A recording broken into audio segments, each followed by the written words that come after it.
ሰው በነበር አይተችም። አንዳንድ ሰዎች ደግሞ እዚህ ቲክቶክ ላይ አንዳንድ ሰውን እናትሽ እኮ ሴተኛ ዳሪ ነበረች እያሉ ሰውን ዝቅ ያደረጉ የሚመስላቸው ሰዎች አሉ። አንዲት ልጅ እናቷ ሴተኛ ዳሪ ከነበረች የእሷ ጥፋት ምንድን ነው? ምንድን ነው ጥፋቷ?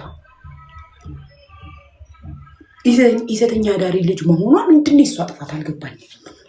ሰው በዛሬው ነው የሚወቀሰው፣ በትናንትና አይወቀስም። ትናንት ሌባ ነበርክ፣ ሌባ ከነበረ ታስሮ ተቀጥቶ ወጥቷል።